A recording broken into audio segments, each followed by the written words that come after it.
Burn them bow down, Mike and Dylan hate drama.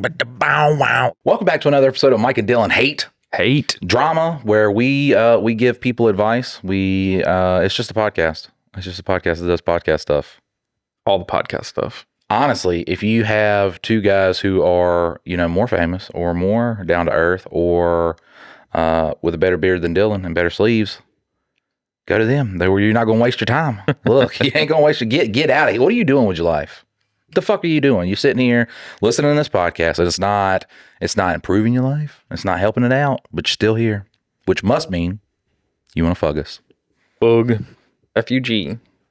And listen, fellas, we next year's reach around behind the Denny's. We should hold it in like middle of America. You ain't traveling. The middle point of America. Well, see, you're the reach around giver, and then you're gonna send me out there, and I'm gonna be like, "Sorry, guys, no reach arounds. Mike's gonna do here. it, and he's gonna spit on his hand while he does it. No, he's gonna spit on his hand. So what do you got, Dylan? Dylan has something he brought to the table, and then it's from Reddit. From Reddit, and then you have a submission. A single submission. We'll start with a single submission. All right, we'll start it off. Let's give somebody premium advice. Title: Going into the Army. Hey, Mike and Dylan. Don't. Let's not. Listen, brother. This day and age is very commendable. You want to protect freedoms, but I'm just like I feel the tingling in my balls like China is coming. Wouldn't that be the best time to be in? If you were really trying to defend America, wouldn't that be the best time to be in there? Nah, you want to go during peace, collect a paycheck. I mean, you want to go during peace, but there's and collect a paycheck. Yes, yeah. I don't want to go when it's actual war. I just, I've heard a lot of stories. I've heard a lot of war stories, and I've seen a lot of veterans who have PTSD, and none of them talk about it like it was like a real good time. No, but there's plenty of military out there that do talk about it as a founding moment of their life. That one sniper, he talked about it like it was a real good time. The one they made the movie about. Mm-hmm. And then come to find out, he just lied a whole bunch in it. And people are like, the funniest thing is anytime I see a video about him, I can't remember his name, but anytime I see a video about him, people are in the comments like, yeah, he may have lied, but he's a hero. I was like, but what do you know? I don't know what he did and did not lie about. I know he lied about punching Jesse Ventura. Why? I don't know. Do you know who Jesse Ventura is? I know who he is. I don't know the name of the other guy you're talking about. What is his name? I know the story a little bit behind American Sniper. I thought I was going to do it. I thought I was going to do it when I said that, and I thought I was going to fucking hit you with the truth. I would vote for Jesse Ventura to be president. I would. That would get me to the polls. You're really hammering down on the ADHD today. I am. I'm sorry. Continue. Message. We only got through 4 words of the title. Or five words. Hey, Mike and Dylan, longtime listener, first-time messenger. I'm planning on joining the Army. In fact, I take my ASVAB test this Monday. I haven't really talked about this decision with too many people because I'm not sure why I'm doing it, but any advice or comments would be greatly appreciated. Okay, now you can give your advice. So, I think it was back in 10th or 11th grade. Yeah, I think it was 11th grade. I wanted to start the process of joining the military. So I get down there and, I'm sitting there, and the whole time my best friend's dad is like, you don't want to do this. He's like, what are you going to do down there? You going to kill somebody? Is it going to make you feel good? Like, he's like, you're not going to go down there for the reasons you think you're going to go down there. And I'm just like, look, it's like best case scenario for me. Like military is like best case scenario. Once this is over, it's a box shop. I didn't know it, but I had a feel. I didn't even know what a box shop was. I didn't even know they made boxes. I thought they just appeared. Like that was it was already packaged. There was already boxes. They went and got them from a box mine. I didn't know how it worked. There was a kid next to me, and I'm talking about, boy was fat. He was a biggin. So when you go there, they're doing like your weight and measurements and everything like that. And then they measure your neck. So based off of my neck, because I think I was about like 220 at this point. But based off the measurement of my neck, I didn't have to lose much weight to meet whatever requirement they had. So the other guy gets up and he goes up there, and because he had explained that because of my neck, I don't know why my neck width was like, it's okay if you're a little bit fat, as long as you got a neck, as long as you got that neck, you know what I'm saying? I don't know what kind of military device they got that swings you around by your fucking head, but they want a thick neck so that body will hold up.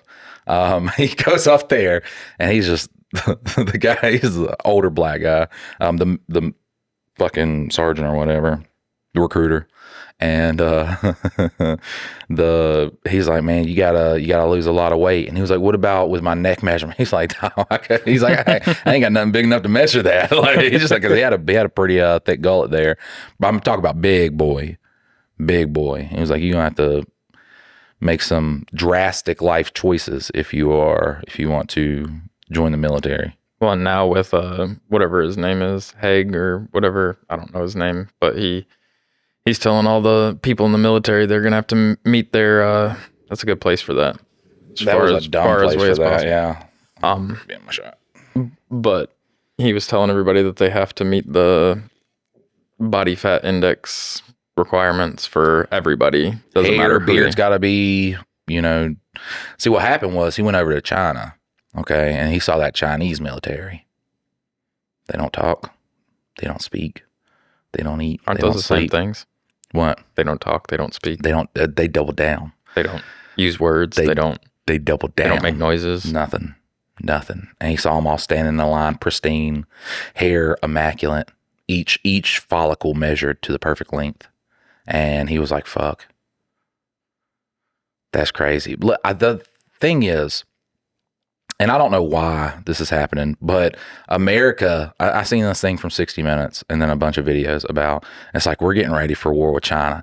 And then I see a bunch of them from China that's like, we don't want to go to war with America. We don't want to do that. We're not going to be bullied by America. Like, if they bomb us, yeah, we're going to defend ourselves, but we don't want to go to war. But everything I see about, it's like the war with China is getting closer. And China's like, why? Why is it getting closer? Like, we don't want a war. So I watched a video by Yes Theory. You ever watched any of their videos? They do a lot of like travel and finding cool things to go and check out. And so they went to a country that has 374,000 bomb shelters. And like, guess what country that is? what? Like the most bomb shelters per capita. Because I think they could technically fit every citizen in their country in a bomb shelter. Russia. Is it a big country? I like this. I like the little guessing game. No, I don't think so. Not a big country. Would this be a name of a country is it okay? Yeah. We're going to start by continent. North America. No. South America. No. Europe. Yeah. Fuck. All right. Eastern Europe. No. I remember Western Europe. Sorry, not Eastern Europe. I guess. Eastern Europe would be like the Russia area. I don't know at this point. So. Most bomb shelters. Germany. It's Sweden. Well, why the fuck would you root? I would have not. Yeah. I would have not got that one. Yeah, and one of the bomb shelters is just like filled with all kinds of ammunition. It's a private citizen that owns like tanks, like missiles and all these other things. And like he's also in the military, but like he owns this stuff privately. But like they said is, being a pacifist, being like not wanting war doesn't mean you're not ready. Like you just like you get everything ready so that if shit goes down, like the person coming to attack you is fucked. Imagine you're with two guys, okay? You're with two guys and y'all are up to no good, okay? Y'all are on some hooligan shit. Y'all are just out there being rapscallions, okay? And you come across this guy and you're like, you know what? It'd be really funny if we just jump this guy. So you walk up and you just start talking shit, okay? And the guy's like, confused. And you're like, we're going to beat your ass. And all he does is walk over to his car. He opens the back door to his car and he just pulls out a set of nunchucks. That's it. And he just stands there and looks at y'all. That's what it gives off that vibe. Because at that point, like he opens the door, you're like, okay, he pulls out a gun. You just walk. But now he pulled out nunchucks. And you don't pull out the nunchucks unless because you don't want another device whooping your ass. Like if I tried to defend myself with nunchucks, I'm just getting beat up by 4 things now. So I seen a guy whoop a guy's ass with nunchucks too. Yeah, if you know how to use them, they are a weapon. Did I tell the story of the one guy? Can I answer this guy's advice first? Oh, yeah. Sorry. So, I mean, I think you really just have to know why. Like, if you really, really want to do it, it doesn't really matter what anybody else says or tries to talk you out of it. If it's something you want to do, like, go for it. And I mean, I wouldn't sign up for like 10 years the first at bat, but you know, like do a minimum stint in there. And if that's what you feel compelled to do, that's your choice. There's a million reasons not to do it, and then there's probably a couple to do it. I'm not on the fence of saying like, yeah, go join the military, because I've seen so many people get screwed over by our military, and I think that's more like our government is dictating like, hey, we don't want to pay these bills, we don't want to pay for their, you know, their education, we don't want to pay their housing, we don't want to pay for their medical after we've fucked them up. Like, I've seen that happen. So be careful with yourself. But if it's something you want to do, nobody can tell you not to. Did he say how old he was? I would imagine he's young. Very like young, he yeah. didn't say He just an said age, but ASVAB, right? Yeah. So he's got about what, a week and a half before he gets married. Look, man, dudes going into the Army and the Marines, man, they get married quick because they're like, I got this girl, I just met her, I'm gonna lock it down. So, because if I marry her, she can't cheat. Get her a kid in her belly. She gets a pussy door. Yeah, that's what happens when you marry a woman. She gets a pussy door, and any guy that tries to go into it, it just closes. That's what guys going into the Army think. It's like, you ain't got to do it, bud. You could just go over there and, you might be stationed in a different country with some bitches, you know what I'm saying? Pussy. Yeah, some crazy stuff. Get a disease you ain't even heard of. Doctor's name after you. That's when you're fucked. That's when you're fucked. But going back to the original story, I told you guys the story about when the dude got stabbed in the back. He was like a real badass dude down in the Archdale Trinity area. And he just like stood up and the fucking knife like ripped his back, and he continued to whoop the dude's father's ass. Or the dude's son's ass. He got stabbed by the father. I seen that guy get beat up with nunchucks. And it, like, God did not, it was on some steps too. So you don't fight anybody who has the high ground, because they'll like Spartan kick you down the steps. But this guy didn't give a fuck. He got stabbed. He got stabbed and continued to deliver an ass whooping. Was it the same fight or a different fight? No, it was way different. So, he's going up the steps in this little like apartment, but you know how they got the apartment and then it's got the rooms on. So he's going up that metal steps too, which hurt to fall down, which he did. And it looked like it hurt, but the guy comes down and he just has the nunchucks in his hand. He's just holding it like this, some kind of like weird way. Like he has it like this. Mm-hmm. He's not like, you start doing this shit and start, flipping them bitches. I'm not going to come up the steps anyways. Yeah. Cause getting whacked with anything in the head while you're trying to come up the steps is just going to be a bad recipe. But as soon as he got close, he just kind of smacked him. And it was like the way he flicked his wrist reminded me of like a wizard off of Harry Potter. And then the way the dude flew backwards, like if you had a certain angle, you'd be like, dude just hit him with like a Nevada Cadaver. Just fucking gone. But see, I think anytime, like if somebody's like out there doing like all the fucking tricks and stuff, I would be less scared than somebody just like holding it ready, because like it's kind of like somebody like coming up to you, like doing like okay, I get it. I'll kick your ass. That's some Amir Khan shit. Fucking boxing. He always used to come up and I forgot who he boxed, but he was like this really big prospect, and he comes to the ring doing his little thing. Just doing his fucking thing up to the ring, and then gets knocked out in 58 seconds. Yeah. Threw more punches coming to the ring than he did inside the actual ring.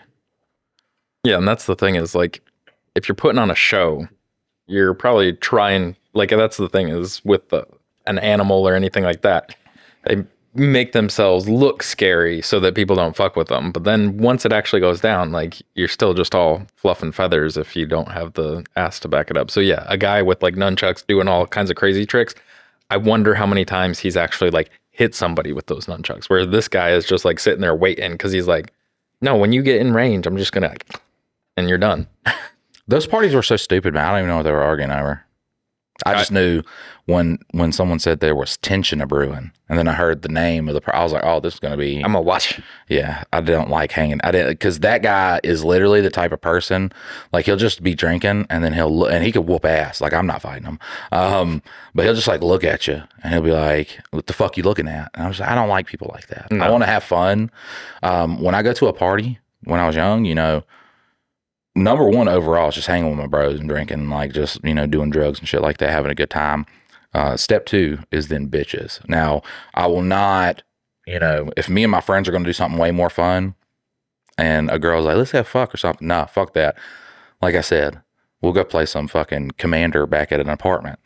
And then step three is like, watching a fight, four is partaking in a fight. And I won't let any of the other ones supersede that. Yeah. Criteria that you had to meet.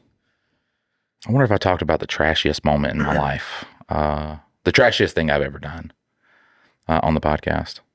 So I am 19. Amy's pregnant with my daughter, and I'm still a fuckboy. I'm still like a piece of shit. And I'm like, let's go to this party. They're having a bonfire.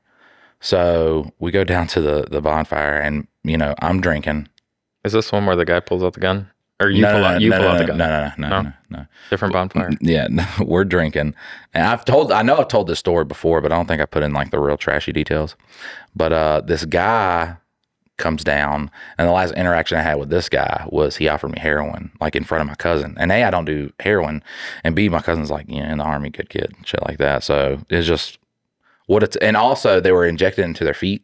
And what a crazy. Like, I just got there. Like, fuck. Like, have you ever been asked a question as soon as you woke up? Just a complex question.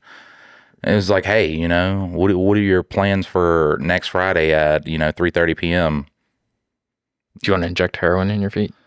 Yeah. It was like, I haven't even had time to settle down to even fucking, entertain. I'm not injecting shit, but I didn't even have time to, like, entertain the question. But I felt slighted by that. I don't know. I'm 19 years old. Can't let it go. So I told Amy, and she's pregnant. She's very pregnant at this point. I tell Amy, I'm going to walk up and punch him. And the way Amy said it to me, it was like, no, you won't. Like, oh, challenge That's what me. you heard. That's what I heard. Yes. So I go up there and punch him. It was a nice punch. Broke his nose sideways. Now, my friend, Kevin, who passed away last year, he used to say it was the beer can that he threw immediately after I punched him. Because that's the funny part. Like, I punch him, he hits the ground. I'm not paying attention to anybody's nose. But he stands up, and as soon as he stands up, a full can of beer smacks into his face. And then, I don't know why, but I guess everybody had problems with him, because then everybody was trying to jump him. I'm just like, this is getting out of control. Look, I've already got I've already said my piece. But yeah, it ended up just, devolving from there. And it was like a couple days later, I was like telling the story, and Amy was like, no, you won't. And I was like, she was like, I didn't say it like that. I didn't fucking say it like that. That was embarrassing. You embarrassed me. That was, who is this guy? Because you got to think, like, she's like, I could change him. And then, I mean, she ended up doing it, but at first she wasn't employing the right tactics. But she was like, I was like, no, you won't. Like, you're not going to do not do that. Yeah, do not do that. That's embarrassing. So she's like, I wanted to crawl inside of myself and die. I thought it was cool back then. Now I'm just like, that's the dumbest shit. Fighting is kind of the dumbest shit. It was cool to, like, when I was young and getting bullied and I first started fighting people, like, that was cool. But then as I got older, it was like, bro, like, well, there's only been one time since we've known each other, and you're like, yeah, I'm gonna go over here, I'm gonna do this, and I was like, why? Like, well, but and I'm like, but really, like, what are you gaining in this scenario? Like, and then like a day later, I was just like, yeah, that was corny. That was I'm gonna knock him out, and then he'd be like, blah. And then I was like, yeah, but I mean, in all honesty, like, you'll forget about this instantly. Like, it's not gonna ever, like, this is not gonna make you a better person. This isn't gonna make this situation any better. Like, it's still the same situation. You just clocked him. And like, oh, let me tell the story, because now because I was trying to remember which one exactly that you were talking about. So it's only the one that I know of. It's a guy. I'm not going to talk about where he's at, where he's from, anything like that. But dude's like a compulsive liar, and me and him, I was in the wrong too in this whole situation. Even just like being around, being in that orbit of the people that were doing what they were doing. But one night, I forgot what happened. I know one of my friends said that he was like, saying something about me or something like that. So I had called, and I know one of my friends had just started dating this girl he fancied. And so I called him, and I was just like, I heard that must hurt. And he was like, fuck you, I'll fight you right now. Now, yeah, that's not what you say to Mike.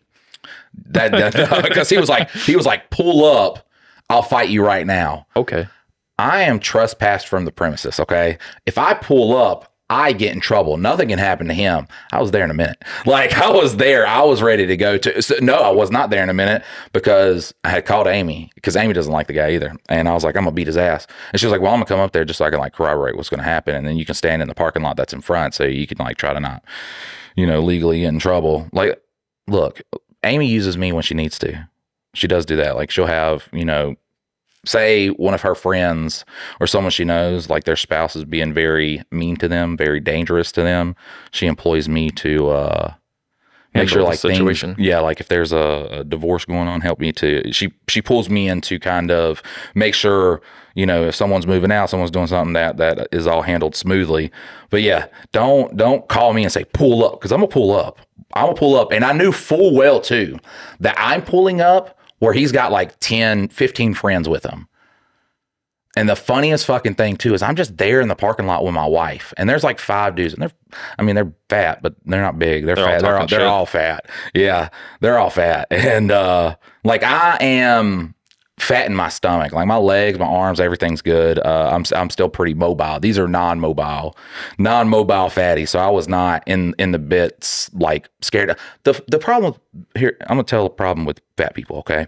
And I can say this because I'm fat. It's friendly fire. Fat people think just because they're fat they can fight. Me at this weight right now, I can do way less things than when I was 200 pounds. 200 pounds.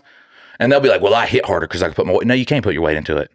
Your weight is not just like stepping off your back foot, like, and throwing momentum in there. You got to be able to like really pivot, have just a little bit of athleticism. Because there's like fat dudes, and they'll be like, yeah, if I fought him, he would have a bad day. And I'm like, no, he wouldn't. Like, how much gas do you got in the tank, bud? Yeah. You ain't got a lot. He could just run in a circle for about 15 seconds and you'd be out. The most annoying one, he's like 350 pounds, and he just always talks about it. And I'm just like, because of, he knew me in my youth, and that's fine, knowing me in my youth and the things I used to do. I don't care about that shit now. But he would always talk about it. And he'd be like, yeah, just beat some guy up at the sheets. He's like, look at my hand. His hand looks normal. I was like, wow, bud, that's why. What did they do? Was it a child? Was it a child that couldn't just back up 2 feet to get away from me? Like, I don't understand what's going on. But there's some fat people that are built correctly. Like their fat is very proportioned well, where they can like really punch the fuck out of it. Well, I think it doesn't matter about the weight. It's what you do on a day to day. Like if you're a strong guy, it doesn't matter whether you're skinny or fat or anything. Like you're a strong guy. Right. But there's a lot of people that are overweight they're overweight. I mean, like the only weightlifting they're doing is carrying their ass around. Like that's it. Right. If you are like 350 pounds of like body, like those guys can hit hard. I assume I watch those boxing matches with like the world's strongest people, and those punches are just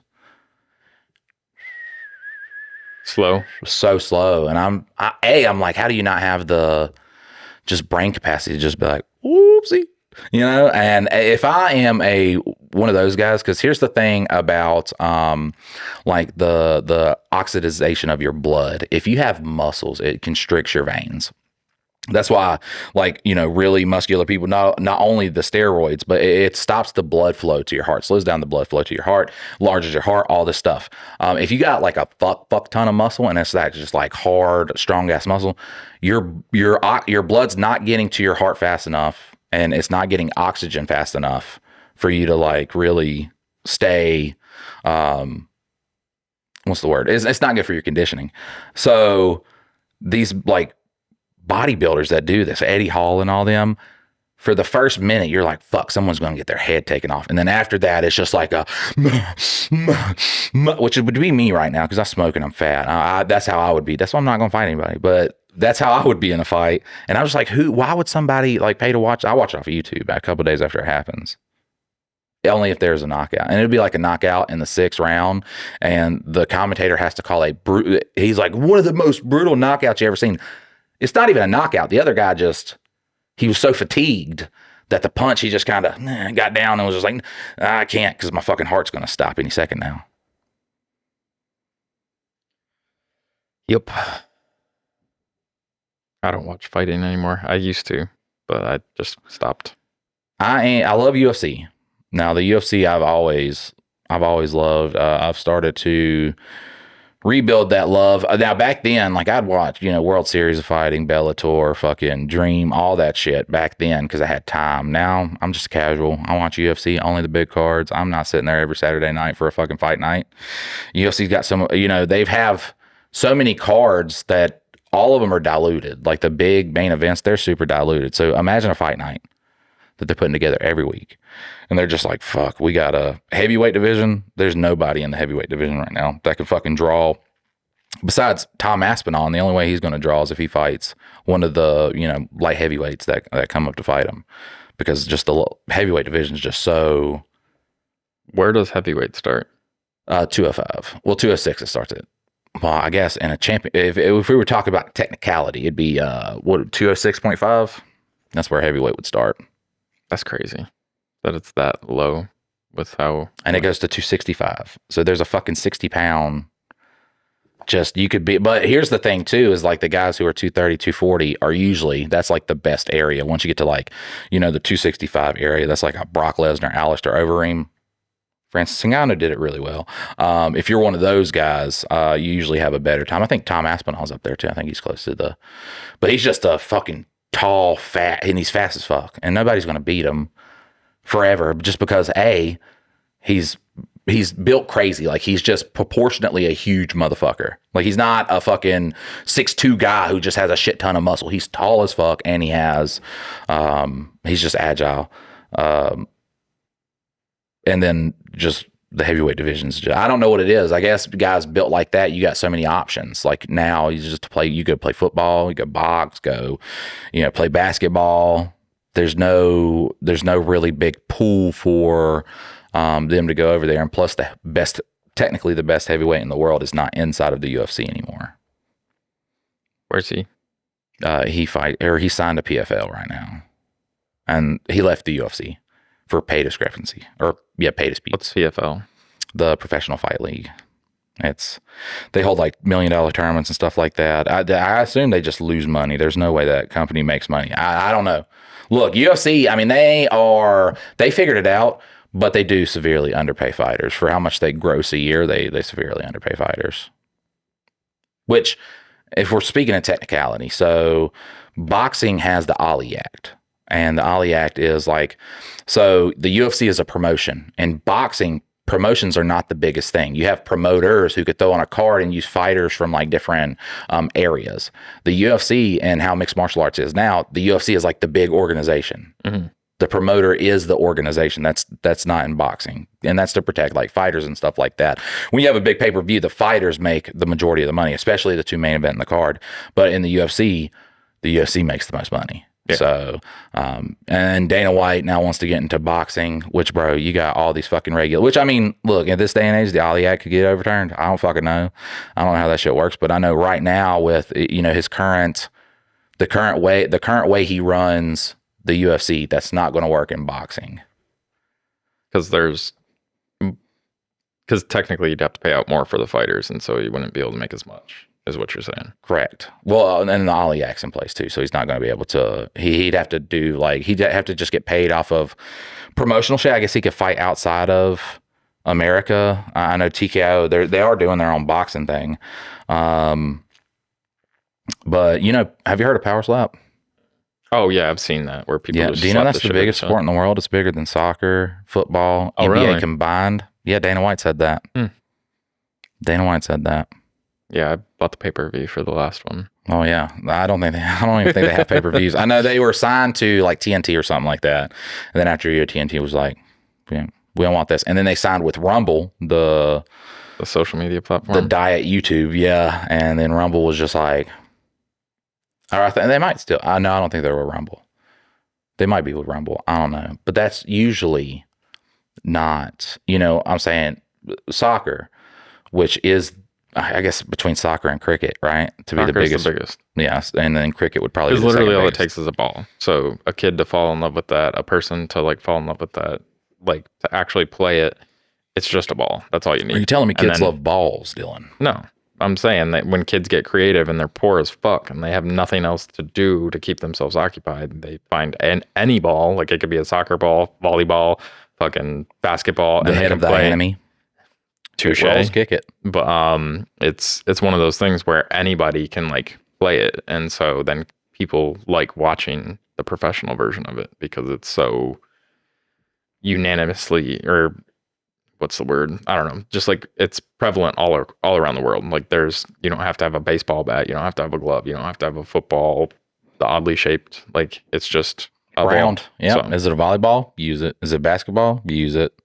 Kickball, fucking dodgeball. Yeah. Yeah. Like, doesn't matter. You can, and so it's very widely accepted as people wanting to watch it. You ever seen the cartel video where they're playing soccer with the guy's head? Mm-mm. That's so crazy. I don't want to. We always used to get, well, this one's like kind of new. And how did I watch this video? I think I accidentally saw it on Reddit or something.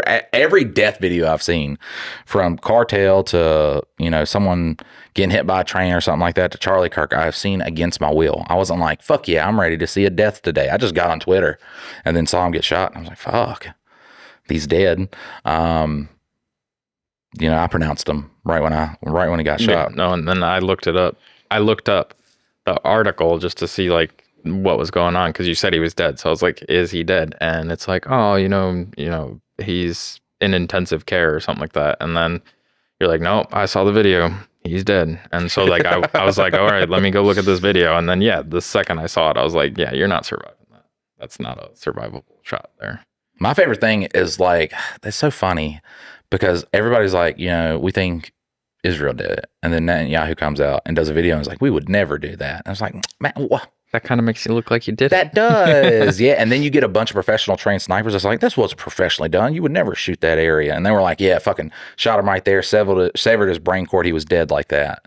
And I was like, that sounds like a good shot. Pretty professional. And the next shot I would take if I wasn't like head or heart.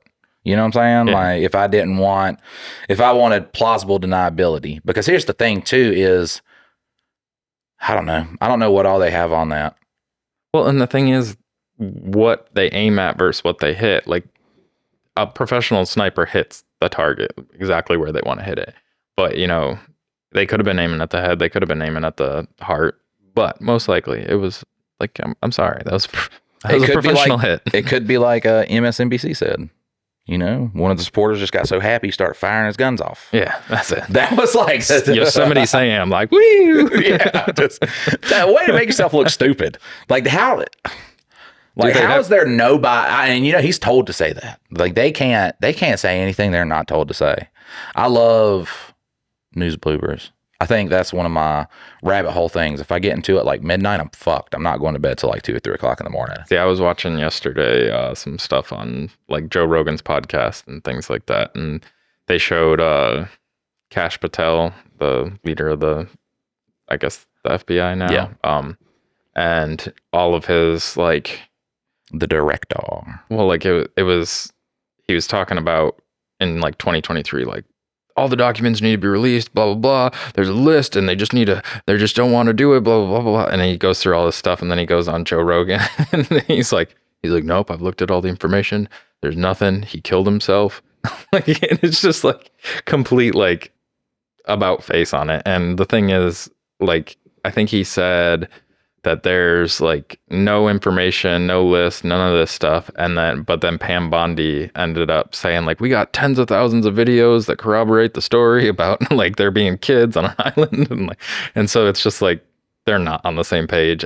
But when, he's on Joe Rogan, he's trying to like basically tell the narrative of what it is. And it's just like, dude, you're so full of shit. If he ever tried to get like the far right to, if he ever joined the uprising, he would not be able to be in the battlefield. No. Because he'd die. Kash Patel. If they didn't know who he was, Kash Patel, fuck that shit. Well, if he wasn't to America, brother. If he wasn't sucking on Trump's nuts right now, then he wouldn't be where he is. What a crazy day and age. But then, a Democrat will get into office. They'll employ their own guys. And I think this is different. Like, they definitely employ their own people, but like, Trump this one's went a little bit too far. Cleaned house and like completely done away with, like, and now at this point, he's like going after political enemies and stuff with the justice system, which everybody will say that, they did it with Trump. And yeah, I'm not saying that any of it's okay. It was wrong for them to like just vehemently go after Trump for things that were past statute of limitations and all this other stuff. Like, I'm not saying any of that's okay.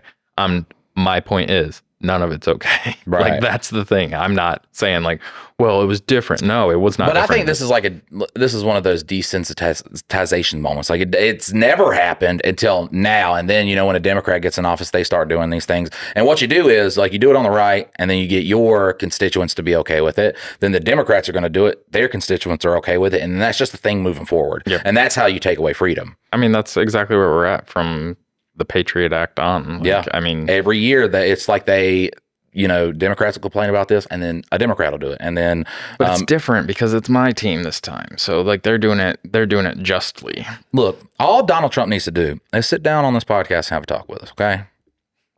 That's it. Like if he can explain to me just like what he's doing and why he's doing it. And if we could just go on like a little roast session of Netanyahu, okay? That's all I'm saying. Look, I'm not going to... Does he have to participate? He does. He does, okay? He doesn't, then what's that mean? I get to play with his neck pussy. Like, I just want to see like who runs it. Like if this is all him, then cool.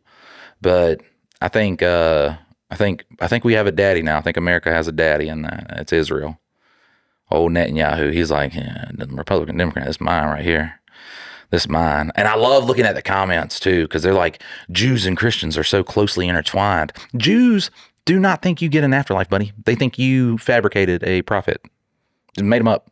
But Jews don't accept Jesus, so you're condemning them to hell. So yeah, like there's no unity. We're so intertwined. No. And then also, if you don't think, like, it's so funny when two religions team up, because Jews and Christians are kind of teaming up right now. And both sides, because Christianity is, if you do not get salvation through Christ, through the name of Jesus Christ, you go to hell. Like, yes. And this is what baffles me, though, because the Holy Trinity is one person. It's three people, but one people at the same time. But it's three people, but it's one people. But it's one people, okay? And you can't understand that it's three, but it's also one. Pastors will say that. And I'm like, I kind of get it. You know what I'm saying? I watch Power Rangers. I've seen the Zords connect together. I get how it works. Not the same. Like it's five things, but they connect to one thing. No, same. I digress. But if you don't seek salvation through one of the three of the one, you don't go to hell. You see what I'm saying? So Christians and Jews, and they're like, yeah, we're so intertwined and we're so like, y'all both believe. One believes you're going to hell. The other one says you're staying in purgatory. So honestly, I think this is hell. I think this is like a purgatory. What a great punishment to put you in a world and then be like, well, there's a worse place than this. How do you make it worse? I don't know. Say you get baked in an oven for eternity. Maybe we're all just like aliens from this is our slow dream that we're having. Because people that do DMT, they say they wake up to like a whole different universe. But like everybody that does DMT pretty much goes to that same place. So maybe we're just like in a different realm of reality. I used to look at a lot of people who did. My belly's growling so hard. I'm so hungry. I used to look at like they were enlightened. And now I'm just like, I think y'all are just dumb. Like, I think y'all are fried. What, psychedelic people? Yeah, I think y'all are I think your brain's fucking fried. It was like that one guy, I can't remember. I talked about him a little while ago. He used to do all the psychedelics and stuff like that. He died a while ago. Like he had wrote books and stuff like that. And he would always hold these big like sessions with people where he would talk about psychedelics and shit. He ended up dying of brain cancer. And he was like, I think the fucking psychedelics gave me brain cancer. You're talking about Terrence McKenna? Or maybe. Was he real skinny? White guy? He was a white guy. He did a lot of mushrooms. Very smart, very intelligent guy. Well, just with the way he spoke, he had a great vernacular, definitely. But he talks about how like this is like, you know, he's able to break reality and stuff like that, and then he gets brain cancer and he blames it on all that stuff and says he shouldn't have been doing it. And I'm just like, everything you've now said is fucking. He was like, yeah, I was fucking stupid. I was doing a bunch of drugs. You know, I was recreating the chemical that my liver creates when I start to fucking die. And then, you know, I was like, wow, look at all these crazy things that, you know, your body, you technically hallucinate every night when you go to sleep and have a dream. And that's pretty much what it's doing. It's causing that kind of like dream state. That's my belief with like, you know, psychedelics and shit. If you're enlightened, if you transcend, but I've met a bunch of people that do it, and I've never been like this guy's got it fucking, like, he's just different. Like, bend a can with your mind, dog. Like, if you transcend, bend a can with your mind, do something. Tell me what's going to happen. Read my poems, like, something. I don't think that's what they're saying. Like, I know that's a joke. It's to make it funny, but it's always just like you know, I found myself and then I discovered myself, and it's like, I see them fall into the same traps as fucking man does, you know? Yeah. Like they don't become God. Like but does it open your mind to things? Yeah. But if me drink God juice, me want to be God. You know what I'm saying? Yeah. And when you die, maybe you turn into God. Who knows? I just want to be able to do jutsus like Naruto. Yeah, that's make believe. All this stuff is make believe, dog. Everything we think of. Welcome to the Matrix.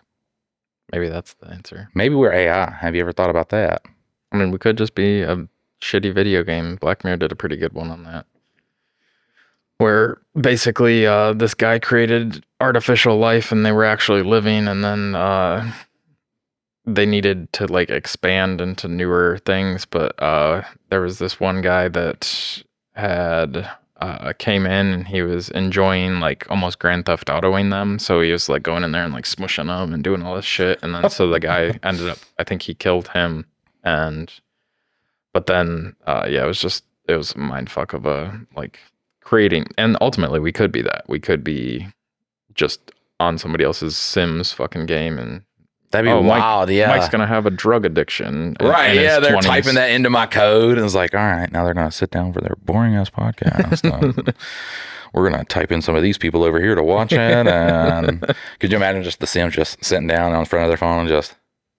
We're gonna make them sit there and smash their head against the wall trying to figure out how to feed their kids. That's crazy. But yeah, I mean, it's just. So I don't get the hype around the psychedelics and shit, you know? I mean, I don't think it's for everybody. It's something that I've enjoyed over time, and I do feel like it's helped me at different times for different things. I couldn't say, you know, A plus B equals C to what it's done for me, but I do feel like, especially soon after, or especially in the process of doing it, I feel like I'm more connected to everything around me. I understand that I'm not an individual so much as I'm a piece of a bigger unit that's occurring. And so, because like, especially when I do it in nature, it makes me feel like, holy shit, this world's alive, and like the things that I do affect the world and everyone around me. And so I'm not as individualized. I depend on everybody else. I depend on the world. I depend on that. And then the world depends on me to be a good steward of that. When I do coke, I think the world fears me. That's how I feel in that moment. Yes. Yeah, and I feel like they should fear me. I've never been the aggressive type ever. I've never been aggressive either. That's a very aggressive take on it. Is that the world should fear you. And nah, if I was on coke, you just wouldn't get a singular word in. I'd just be on it. So you're on it most of the time, then? Fucking mouth getting super dry. So it would be. You just do a little bump every time you come on the podcast. It's way too expensive. If they could come down on the prices, like people talk about Coke and beef jerky. I don't know what they're doing, but if they could just come down on the prices a little bit. Beef jerky makes sense. They're starting to price everybody out. You know what I'm saying? Price them out of their real base of people. If you take a steak and then dry it so it's this tiny little, like, no water in it thing, it's still a piece of steak. So I know beef jerky's not made out of legit steak, but it's. We need a whole podcast one day where we make our own jerky. Get a dehumidifier. Go hunting. You want to go hunting? Yeah, we talked about doing that with Bill. Kill a deer. wipe the blood on your face for your first kill. If it pans out, Bill's laying on the ground dead. And see, I watched a video of, I think it was Stone Age Man. He went out west where they've got the legal rights to do hunting while, I don't know whether they do it while, I think they might be tripping while they do it. Oh yeah, I saw that. You showed me that. Yeah. And so that we'll double them up. So yeah. Well, that's stupid though. Like, why? Like, imagine you start to have a bad trip. You got a gun in your hands, and then the next thing you know, I think there's sitters there. I don't think everybody's tripping. So, yeah, how are you feeling? Okay, now we'll hand you the gun. Like, I'm pretty sure if you walk up and you're like, I think that thing over there is like a deer man thing, like a fucking skinwalker. They're gonna be like, yeah, we're not gonna give the gun to you. But what if they're also tripping? They're like, I see it too. Fuck. Well, that's actually the only people that go to that one. I think are veterans who have dealt with like PTSD from the war. And so it connects, it like rewires their version of death. So they've watched a bunch of people die. And so now they're doing it where they take an animal's life and then eat the animal. And so it reconnects it back to what humans are meant to. I didn't know. Yeah, I got you. But because, they've seen war. So they go and kill a deer and then they eat the deer and they consume it to make sure that. So that just means if you don't want to get PTSD, guys, if you ever have to kill somebody, start eating them. Yeah, start eating. That's what you got. Well, I think it's the purpose behind why they killed. But yeah. Because, if you kill to eat, it's one thing. If you kill to kill, it's another. I mean, they didn't kill to kill. You're in a they life were or death. sent to kill to kill. Yeah, you were sent to kill, but you killed in a life or death situation that you were placed in by someone sending you to kill to kill. All right, let's get into the Reddit story. That Dylan it's not really a Reddit story. It's a prepared. It's a fun one. Since we're on MADHD, we don't have to go in the am I the asshole. This is our middle class finance. My wife and I realized we've been arguing over a $12 sub for like 3 years. So every month there's this random $11.90 charge on our joint card called Media Cloud. I always thought it was hers. She thought it was mine. For years we'd go, are you still using that? And the other would just go, yeah, probably. Neither of us ever checked. Yesterday, she finally called the bank because she was mad. Turns out it's some photo storage app we both downloaded in 2021 for a free trial and never used again. We legit never uploaded a single photo. In total, we've paid $430 for a ghost app. Jesus Christ. She looked at me and said, we could have had like 10 dinners. I said, we did, just in the cloud. She didn't laugh. We canceled it and then argued about who gets to say I told you so. Who signed up for it? That's a good question. Because if it's a guy, you signed up for it. But if a woman did it, we signed up for it. Top comment.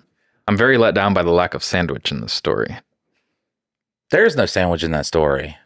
So you think $12 sub, you're thinking, but it's a $12 subscription.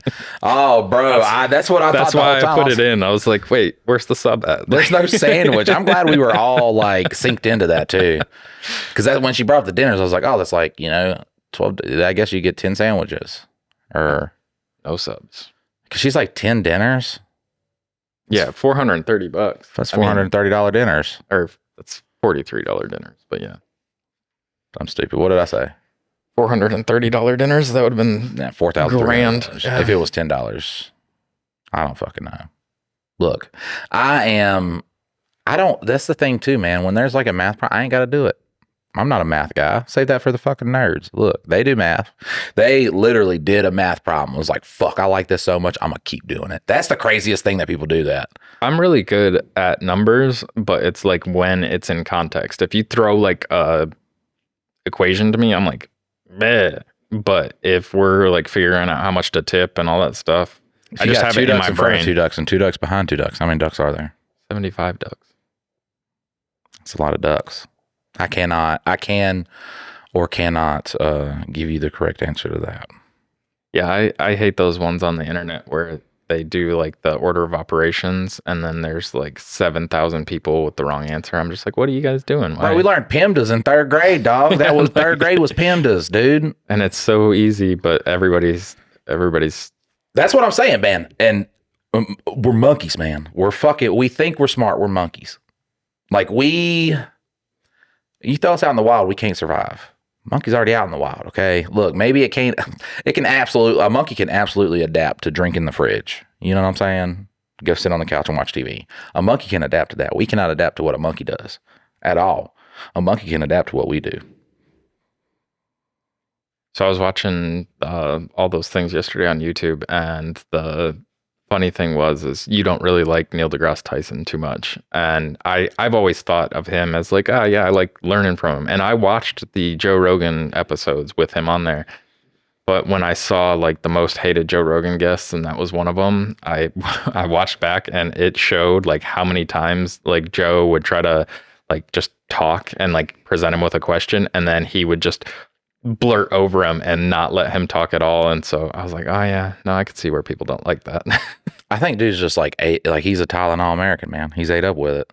I could see it. He's got the tism going, because he'll start like rocking and shit and like really getting in there. Like he's got to jump up and do it. Yeah. No, I still like him, and I not as like a personal thing. That's one of the things though, is, you know, to like somebody for, you know, the knowledge that they bring to the table. You don't actually have to like the person. Right. You can just enjoy maybe just like what for they his juicy fat cock. Like, yeah, I don't. Have you checked his OnlyFans? I have not. I mean, you can assume. That's an assumption. Racism makes an ass out of you and me. What? Assuming, assumptions? Because it has ass. And you, me. Damn, I tried to make like ass consumption, but I couldn't do it. Assume.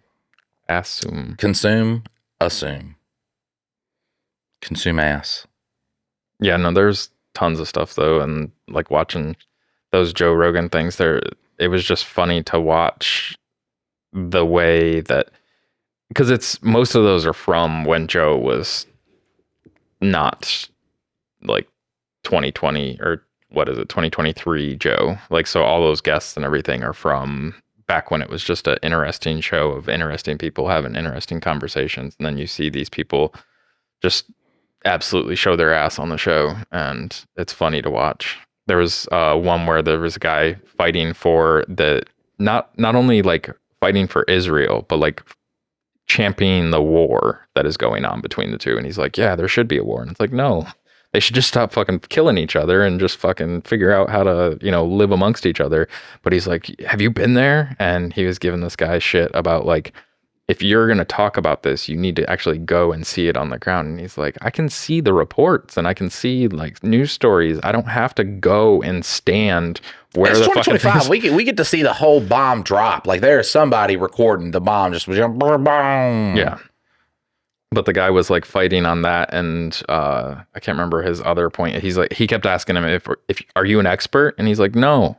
But like I've done a lot of research, and so like I know a lot about this, but no, research is only valid if the shit that you can claim is absolutely not provable, dude. Like the only people that is like, well, yeah, you know, I've done my, it's like faith, you know, other shit, like bro. I've done my own research crowd. They're really into like curing cancer. Like I said, that's cancer scary, okay? And it's really hard to Aunt Barbara's but that's kind of like Joe would, because I've seen that clip where he tells the guy, have you ever been over there? Which is just a ludicrous thing to say when you believe literally everything that's being told to you. And then you're questioning all these experts off of something someone said where they were like, yeah, well, my Aunt Barbara, or these fucking just wackos that are just like, you know, water's not actually good for you. No, it is. You can fast from water and be okay for a little bit. You're saying not drink water? Yeah. They'll be like, well, you know, now we're finding out that, you know, drinking too much water is bad for you. Well, if you wash out your electrolytes, yeah, but if you replace your electrolytes, which should come in a healthy diet, then yeah, you can die from an electrolyte imbalance. But just somebody could just, and I love Joe. Look, I love Joe. And this is where I get onto like the LSD and shit like that, because you watch this guy and for a long time he's able to listen to both sides of the crowd. And it's like the deeper he gets into it, he's just like fucking sitting there like a TRT meatball, just fucking like listening to somebody's story about Atlantis and how it's like, yeah, it could have fucking existed because all these things I can't fucking show you. And, you know, I heard through the grapevine that there was this evidence but it's long law. And Joe's like, fuck, wow. And then someone's like, I saw a video of a bomb, but have you been there? I know you saw the video of the bomb, but have you actually went over there? I'm not saying Hamas is a good guy. I'm not saying Israel's a good guy. No, neither of them are. They're both bad guys. I know on one side, though, a bunch of babies and shit are being killed. It would just be like if America did something, we always do, and another country retaliated and they're blowing up daycares and hospitals and shit. You're not going to sit there and be like, well, you know, we are the bad guys, or, well, this is how war happens. You know, you wouldn't do that. And I think people are just desensitized because it doesn't happen to them. I think the wild thing about the Middle East, or like the Israel-Palestine thing, is that you just look at the sheer numbers. Like, I get that Hamas doing terroristic attacks. It's terrible, right? Absolutely. It's terrible. But look at the numbers of how many Palestinians have been killed. And so, like, just on numbers alone, like, it is like 1,000 to 1, like, in number-wise. And so, yes, it does not make it right that they then counterattack and then do terrorist things and, like, other thousands of people end up dying. But when you look at it, it's like hundreds of thousands of Palestinians to thousands of Israelis. So, like, come on, there's maybe a big discrepancy. Yeah. And like on that, just on human cost level, you should be not on the side of the Palestinians, but be like, hey, Israel, you're taking this too far. Like, you're going way too far. I think the crazy thing is like, it's so funny when someone can look at, like, you know, hospitals and shit, kids getting killed in war and shit like that, and be like, well, that's just like the nature of, you know, that's the world and shit like that. And then you watch somebody absolutely fucking grieve when a fucking doctor does medical malpractice or something happens, like, in the area of the field where it's supposed to happen. And then they're just like, what the fuck? This is like a travesty against that. It's like war, bro. Nobody is really asking. Rich people ask yes. for war. That is it. That's all it's asked for, is by rich people. It's told to you by rich people. That's all war is. And then all these other things, they could find the anger for that, but they can't find an anger for something that's fucking needless. That is useless. But it's just like, you can say, well, if we don't attack this country, they're going to build nuclear. They're going to build nuclear bombs. They're going to kill everybody because that's what people do. They're like, fuck, I got it now, and now it's time to take over the world. It's just every year there's a new country, new super threat, new fucking, watch out for Russia, watch out for China, watch out for this. There's only one country, really, that fucking terrorizes you every goddamn day. That's this country, where you got to fucking pay to die, pay to fucking get sick. You go and work a job that doesn't fucking cover the cost of living because everything's so astronomically expensive here. It's just wild, man. It's wild. And it's so crazy that people can't take a step back and just have that accountability to say, yes, what Hamas did was bad. Yes. We can agree on that. What Israel's doing is fucking wrong. Like, it's fucking wrong. Yeah. If you're like, well, you know, that's God's land in Israel, got to fight for that. I don't want that God. That's not a God I want. And if a God's like, yes, bomb my children, kill my kids. Once again, it's leaders of countries deciding these things, not the people of those countries. Because in all honesty, like, the majority of people in Israel, they don't want to be attacked by Hamas. Yes.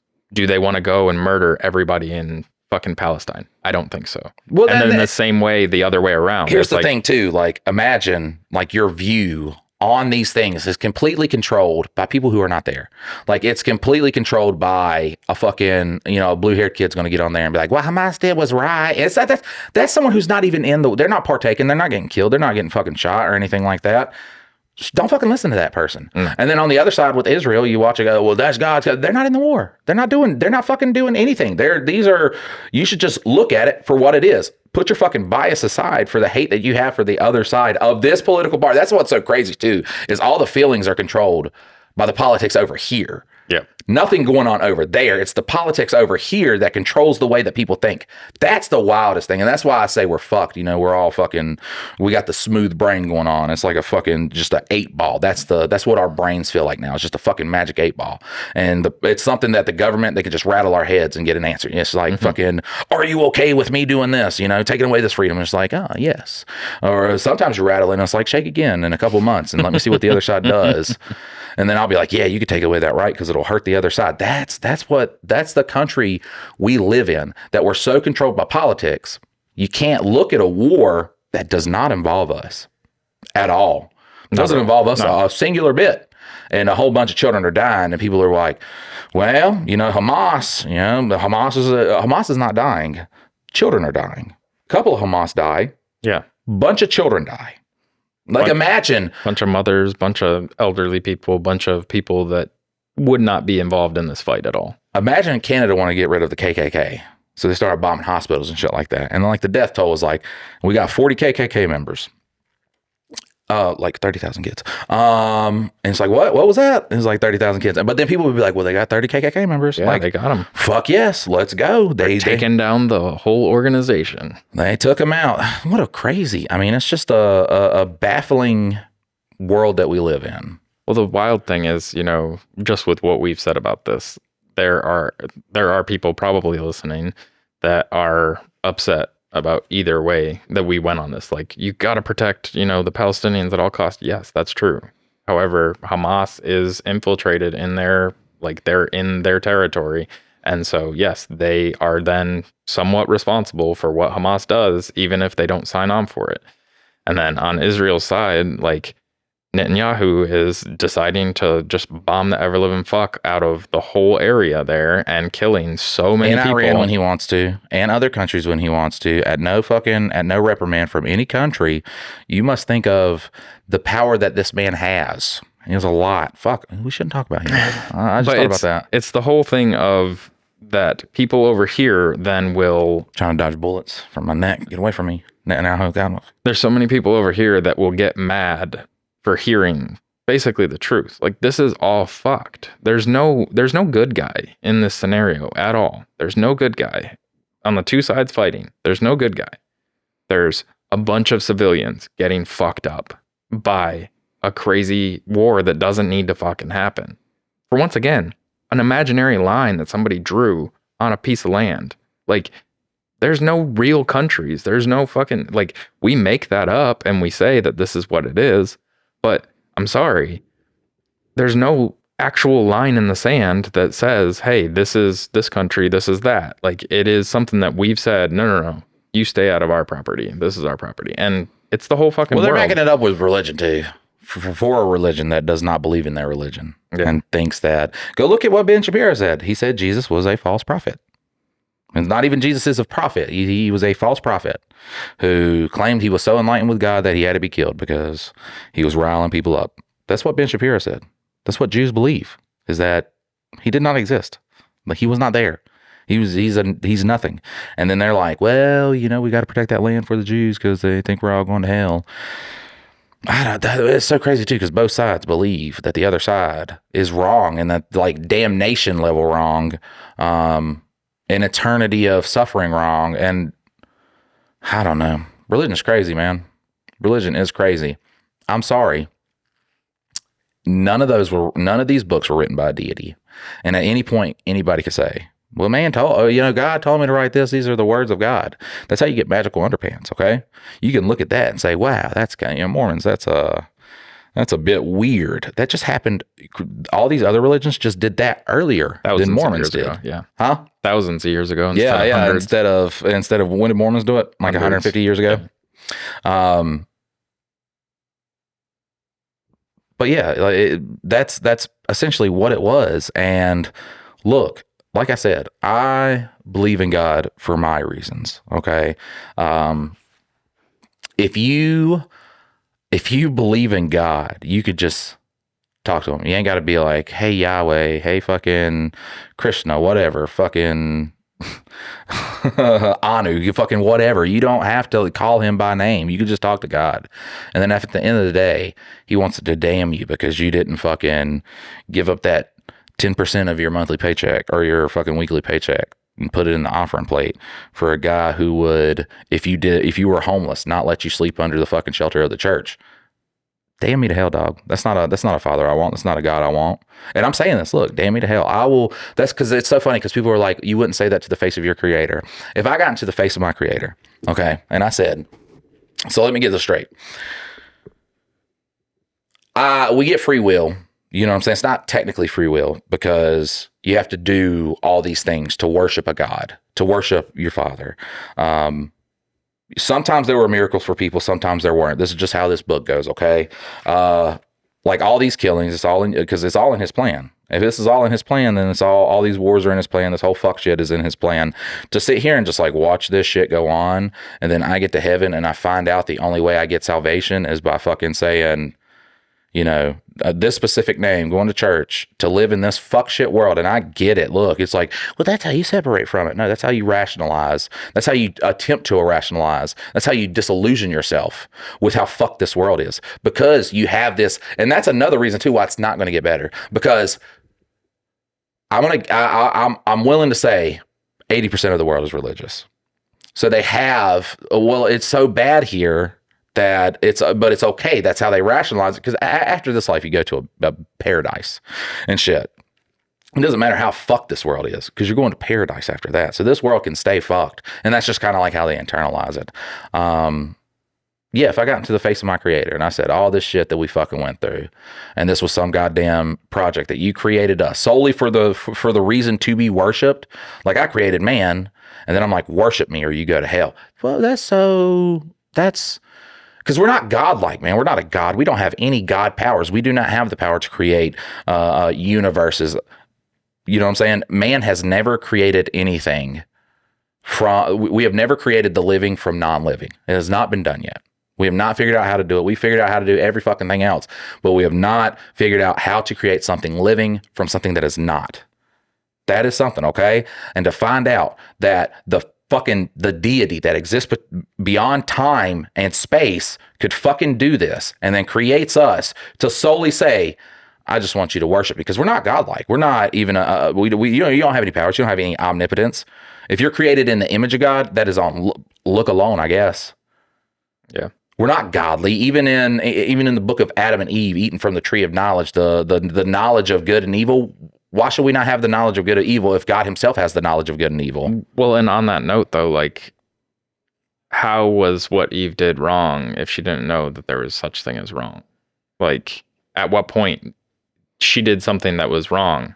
How did she know what to do, right or wrong, if she didn't have the knowledge of good or evil? Like, she technically did something bad without any knowledge of knowing that it was bad, technically. Correct. Like, so, like, it was a setup from the beginning. And I'm not going to, like, pick apart Christianity on that front. But it was a lie also, because God said if you ate from the tree of knowledge that you would die. Yeah. Not that it was a sin, not that it would,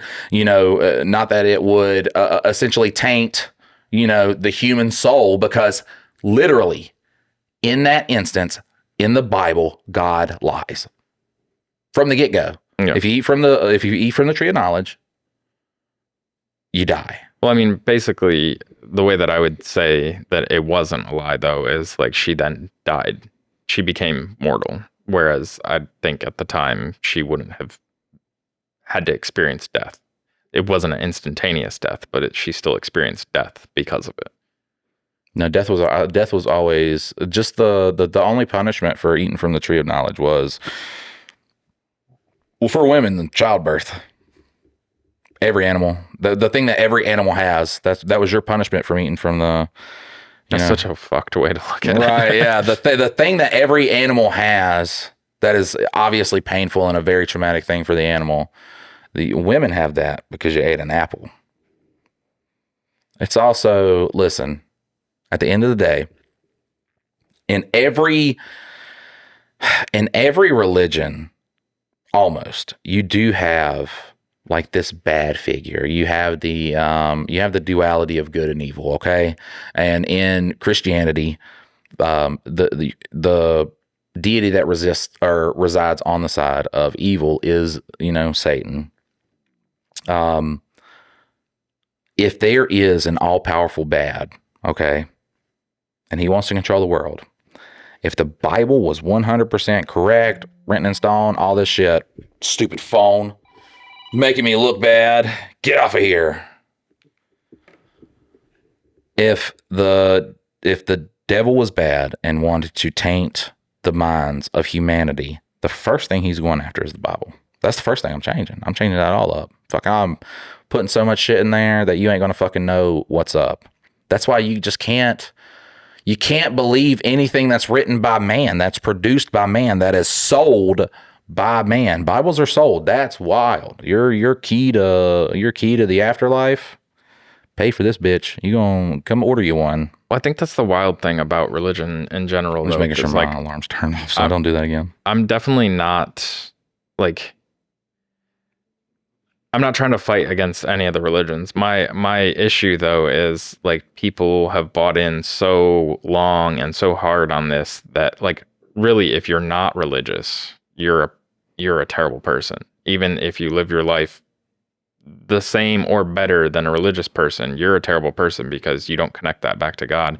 And that just blows my mind that like people can't feel that sense of right and wrong outside of religion. Like they feel like it's the only thing holding the fabric. And I think in a lot of parts it is, because there's enough selfish people that if they did not have something that said you will burn in hell for this, they can't make the right decision. Like they have to have that eternal damnation in order to make the right decision. And that's just crazy to me in my brain, because I don't think that's true though, because a child has the understanding of something between right and wrong, you know.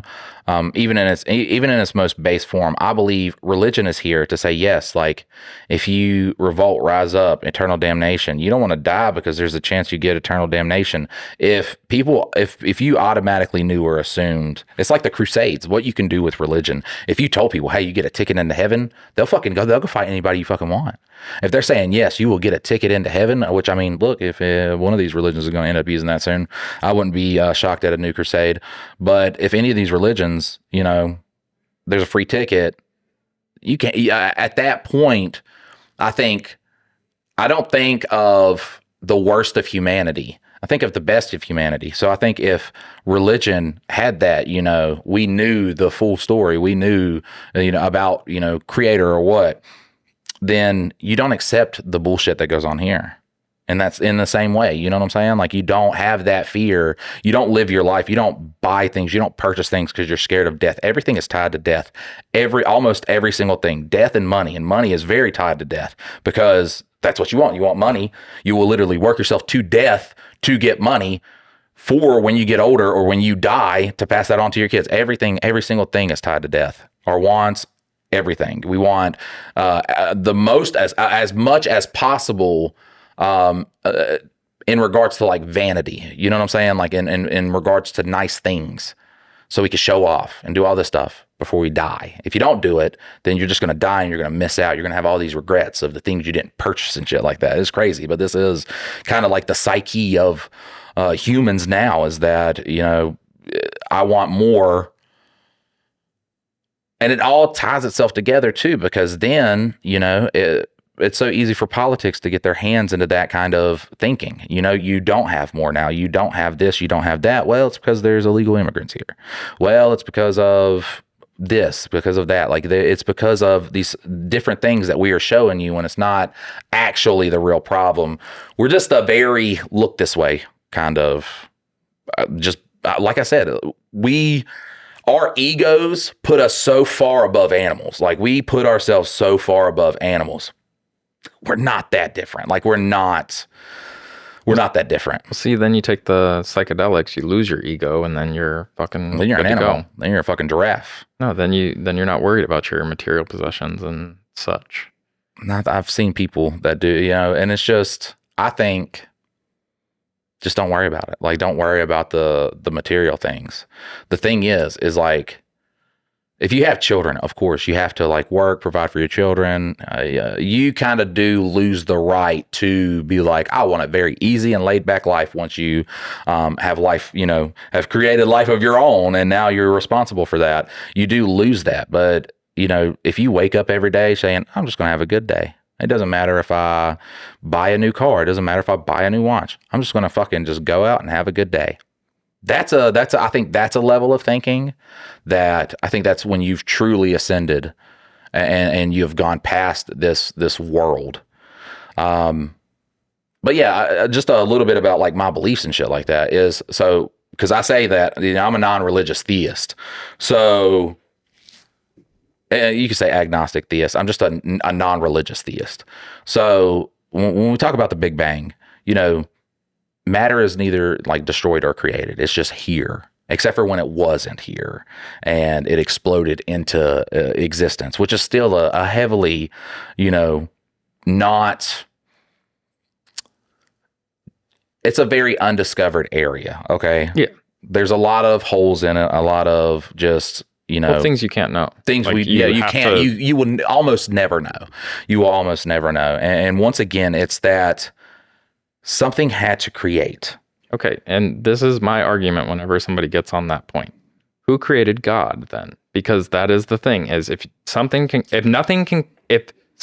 come from nothing, there has to be a beginning. And so at that point, who is God to already be something without some other creator? There has to be beginning when time is relative. If something exists outside of time, which is once again, it's like the three beings is one being is three beings. Time is a construct that we've created. Correct. Time is not real. Time does not exist. Correct. So with that being said, and how it warps your brain, because time is always on your mind. It is one construct that is constantly going. It is constantly going. If you're late, whatever you are doing, it's time for bed, everything, because of time. In our situation. Correct. So take the universe, okay? It explodes from nothing. There's a beginning, whatever. It's just because there is, I guess, the Big Bang technically doesn't start with nothing. Like, it's supposed to be just a concentrated situation, and then it explodes. But what is the situation? Is it radiation? What is it? Is it all the elements? It's all the matter and everything was all in one constricted space. Like, it was so tightly bound, and then it exploded. And that's the thing, though, is like, it's almost unknowable. Just the same as like.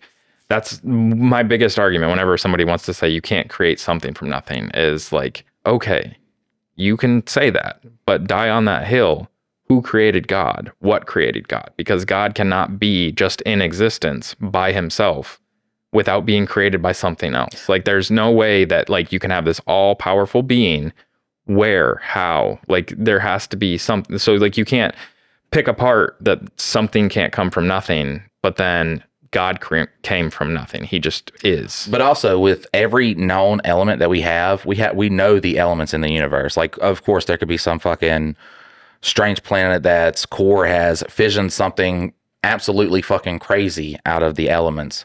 With the known elements that we have, why can we not create life? If we have everything available, because I think technically we do have everything discovered, everything available. Like literally 100 years ago, we didn't know, or 200 years ago, we didn't know what germs were. So like, I mean, there's advances. And so to say like at this point in time, why can't we do this thing that is hard to do? Like, Correct. It's not an easy thing. So it's not saying, and maybe we just don't even have that level of understanding. Like, we have a level of understanding of like technology and building technology. This could take a different kind of thinking. I mean, there's a lot of things that go about it.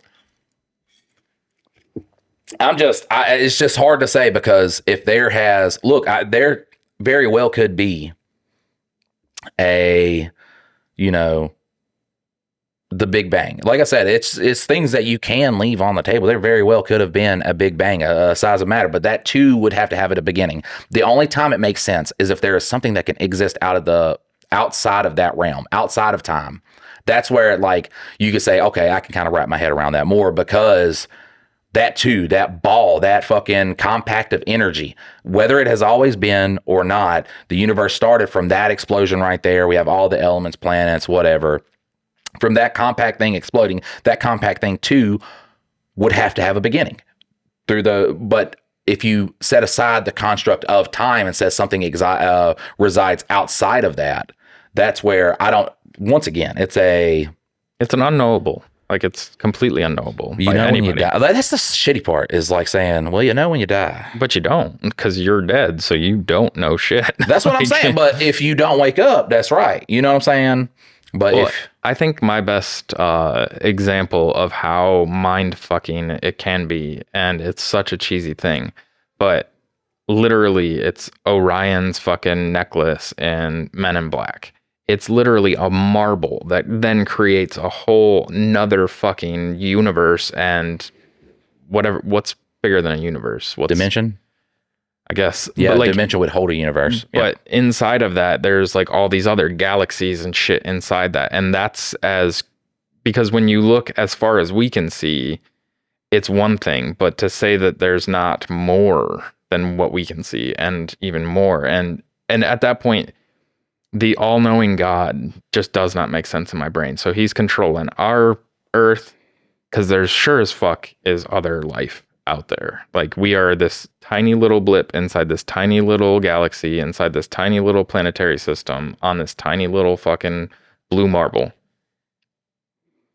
There's no life outside of that anywhere else in this fucking vast expanse. There's nowhere else. And for one magical being to then be in control of all that and to have created all this stuff. Well, he just creates. He would not have control. That is one thing throughout various religions is free will. Yeah, but that's an argument to be had because according to some people, he does miracles. He knows all your prayers. He knows from the time you were born what you were supposed to do and like whether you're going to seek salvation and all this other stuff. And like that's the mind fuck for me is like, okay, like I get it, but yeah, I don't get the omnipotence. I think there is a kind of like a limit, a ceiling. He knows from the time you are born till the time you are, what you would do. That doesn't make sense in the realm of Christianity because he knows, once again, he's omnipotent. He knows exactly how your life is going to go. That's Christianity's, Yahweh is that he knows exactly how your life is going to go. Yeah. Because he's omnipotent. Like omnipotent means all powerful, knows how to do everything. Well, and we look at it as a timeline right now. Like we've got 8 billion people on the planet. And then all the people that have lived before that and all the people that will live after that. Like, so that many stories being handled by one and that's my thing though, is like in your theories, in your view, do you think that there's life outside of this planet? So it is of my belief that your conscious, like what you would call your soul, I think after this it does, whether it's through reincarnation or whatever, I think you do get separated from the person that you were. I think that the person that you were is the meat suit that you wear. Yeah. You know what I'm saying? But then after that, it does still go on and continue. Another Man in Black wearing an egg or suit. Yeah. So, I mean, there's so many different ways to think about it. Like I believe like our brain will die. Yeah. I believe we do have souls. That is just something I believe. There is like consciousness and then there's like feeling your presence. So on that note, do you think that simply by being human, you have more of a soul than an animal? Yeah. When you look in your pet's eyes, you don't see personality and understanding and... there's a difference between emotion and conscience.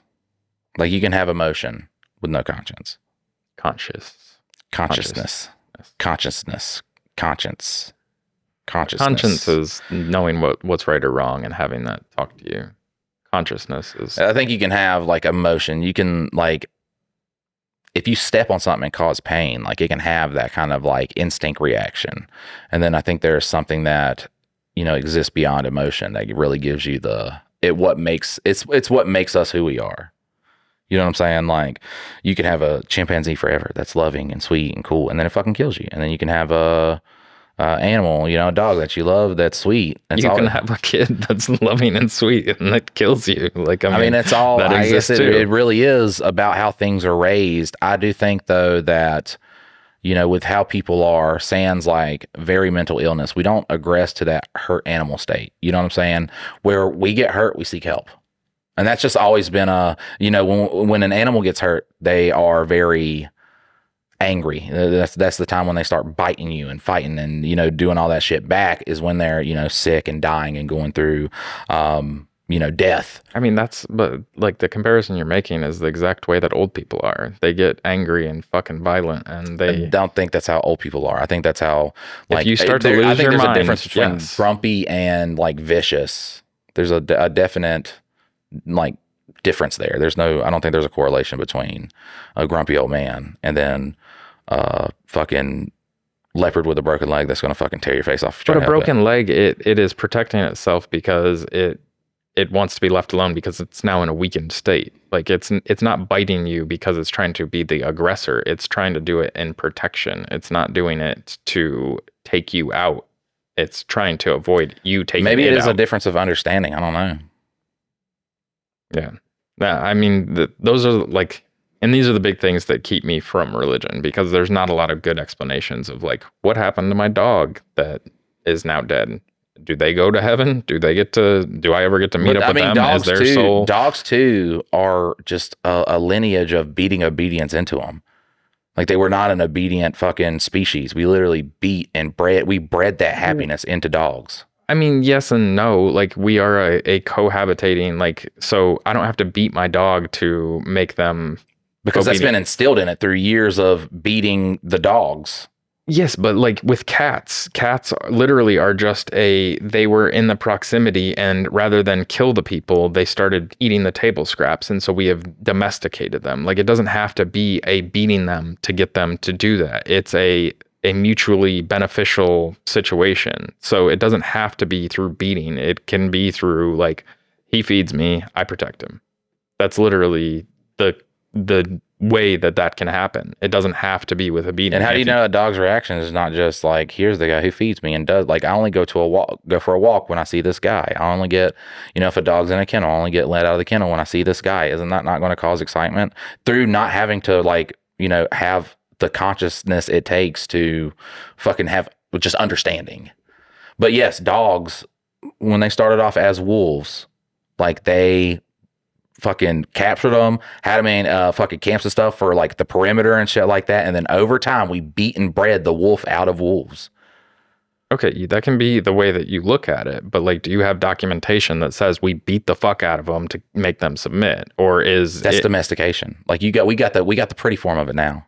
Once again, cats are not domesticated to the level of fucking dogs. When was the last time you saw somebody beat a fucking cat? Tell a cat to do something. Yes. Tell a cat to do something. It's not in their instinct. I'm not saying that people didn't beat animals over time, but to say that is the reason why dogs are more obedient than a cat, like it's literally, it's a mutually beneficial situation. So if you were to take, like, they've got foxes that are being domesticated right fucking now without beating, without electrocuting, without fucking terrorizing them. Foxes are becoming more like dogs because people are keeping them in captivity. Who is doing this? It's over in Russia. There's videos of them and they're basically like a fucking trained dog. I mean, they handle without beating them. What's the big dog they have over there that's like untrainable, and they use cane corsos? Yeah. I think cane corsos that will like kill anybody that walks up. They beat the fuck out of those dogs. Okay, but that doesn't, one person doing something with something, which is actually going against your fucking point, because you're saying that they become obedient because they beat the fuck out of the dogs, but then these ones are killing people because they beat the fuck out of these dogs. No, I mean, they're more aggressive. They're more entwined with wolves. That's why it's illegal to own a dog that has a certain percentage of wolf, because it's super aggressive. Okay. Because they've bred it out of it by beating it, domesticating it. That's what goes into putting something in line. Selective breeding, like beating something, does not equal a more docile dog. It does not. Over time, yes, it does. Yes, it does. So this dog then, no, it's literally the selective. It's the selective breeding of our picking first for the guest traits. is going to be a dog scientist. I'm not saying people didn't beat them. I'm not saying that. I'm saying that the beating is not what caused them to become domesticated. It's the picking. It's the choosing. This is a more docile. This is a more docile. Yes. We'll breed these two dociles together. And then you also then have them where you are providing them with all their fucking nutrition and play, and you are making a connection. And like what I'm saying is right now they're doing that with foxes, and foxes are becoming domesticated in this one little camp. I don't know. But I could say the same shit. Like look at an elephant and fucking getting an elephant to do the little tricks and stuff. You're like, wow, look at that elephant, dude. It understands that guy, the hand motions, and then you see the videos after of them beating the fuck out of that animal. Specific training. I'm not saying you get a dog to do a backflip. I'm saying a dog that's going to be gentle towards you. I'm guessing you probably can't fucking train a lizard brain fucking alligator to be your friend, but a dog is different. It is a different level of thinking. Like, you don't have to, do they beat the dolphins? Like, yeah, do they overwork them? Probably. Yes, guaranteed. But do they beat them to make them do their backflips? And I'm not talking about the tricks that they're doing. I'm talking about being just simply a companion animal. Right, but what separates a dog from a chimpanzee and being a companion animal? A chimpanzee is it's just obedience, right? No, it's a self-thinking fucking, it thinks it's a human and has a higher level of consciousness than a dog does. Then why is it so more violent? Why can't it understand like a dog can? Why are we violent? We're not, I'm not talking about like. You've given me 100 stories of the times you beat the shit out of people. So you're saying that you are any different than a fucking chimpanzee that finally decides like, hey, I'm going to hit somebody and I am way stronger because a chimpanzee is way stronger. Like viciousness and then fighting somebody. Well, there's a difference. And how many times did I say that? I was scared to fight. Didn't want to do that. When a chimpanzee is vicious, there's no, I don't want to do this. I'm doing it. I can't think I'm doing it. Yes. They don't understand right from wrong at that point. No. But that's different than going into like a fight with somebody at a school where I'm not aiming to kill that person or maim that person. Because you have a higher level of consciousness and you know a better version of right or wrong. Like when a pit bull fucking kills a kid, it doesn't know right from wrong. Okay, so that's what separates us from animals. That's what I'm saying. That's why I believe that. Oh, so it's that conscience, that ability to think beyond emotion and instinct. But they have none of it at all. Who? And animals, from the smartest animal all the way down, they have no actual like understanding of right or wrong in a general sense. If that's like when, back in the day, if you hear an old person say, well, if my dog shit in the house, I'd rub his fucking face in it and send him outside. Through hurting the animal, you're saying, hey, if you do this, this is why you need to like fear doing this. It's not a understanding of right and wrong. We can have understandings of right and wrong and still do something out of like just pure maliciousness. But that's the same way they raised kids back then too. Like a dog is not going to be like, I'm going to fuck this human up just because I want to, because it would be for shits and giggles and shit like that. Humans are way more just fucking complex. Now where I start to lose this argument in my form of thinking is with killer whales, because they are like humans to a crazy fucking extent. Like they will, a seal, they're not even hungry. They're just going to fuck with it, knock it off the ice. They'll let them climb back up there. Just so they can do it again. So, that's where I kind of lose it with that, but it's just innate understanding. But they mourn like a human does. Like they literally would go around calling for their dead whale babies for like years. Right. Yeah. That's why I'm saying the whales, that's what really fucks with me. Like a dog is sad when a person passes away because that's the guy who let him outside. That's the guy who fed him. You know what I'm saying? He's got to get used to this new guy feed him. Over time, he's not going to sit there and mourn the guy. He's going to have a new guy that fucking opens the door, that fucking lets him outside, that feeds him his food and stuff like that. But does he forget the person? Does he not? Yeah, I think he forgets the person. I don't think, there's like memory and stuff like that, but there's also like the saying, you can't teach an old dog new tricks. You know what I'm saying? If a dog's life began with love and, that domestication, sure. Like, but that goes the same for people. He's going to remember his motions and stuff like that, but he's not going to remember like the direct guy 5 years. I don't think a dog would remember 5 years later. I would be willing to bet that's wrong, but I don't know how good a dog's memory is. But I mean, it's the same thing that we do. Like as if somebody passes away, it's a very emotional time. And then as time goes on and life becomes a new normal, you don't think back as much about the person that's gone. Like you end up moving forward in life, and that doesn't mean that you've forgotten that person. It's just, it's not in your daily like top of mind. So like it's not really, and like the whole, rubbing a dog's face and shit, like that's how parents used to fucking be. Like they would spank the shit out of their kids and try to get them to obey them through violence. It doesn't work with us, but understanding works with us. Like a spanking is not gonna. If you're listening to this podcast, like spanking work for me, look where you're at. Well, that's all I'm saying. You know what I'm saying? Look at what you got to deal with on your day to day with your emotions and shit like that. How are you with anger? How are you with all this stuff?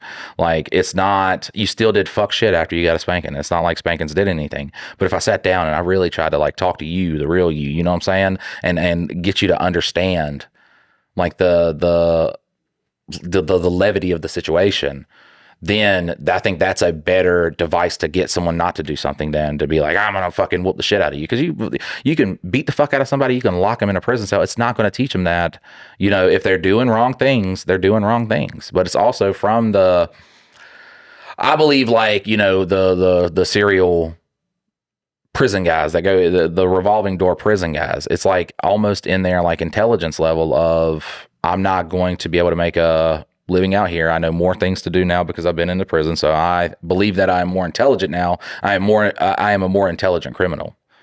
Well, and I think it's just born into them, not born into them, but trained into them that this type of shit, for the most part, is okay. They saw somebody that was stealing. They saw somebody that got, you know, robbed or beat up, or, you know, all those things were foundational parts of their life. And so to change that is a very hard task to do. The teach an old dog new tricks is the same thing with people. Is if your paradigm, if what you believe about the world is this, trying to pull you out of that is damn near impossible. I like these complex fucking like talking points that we have. It's Question not like is whether you like it.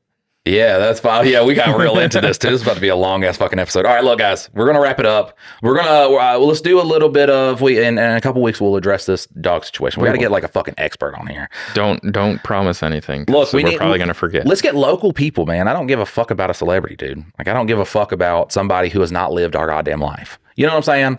Like, some of them, sure, they waited tables for 2 years until they got their big break. So just to keep this podcast going, because I don't want to end it yet. Okay. Do you know that Tom Segura was basically like a silver spoon boy? Yes. What? I didn't know that. Like, I just found that out. That had money.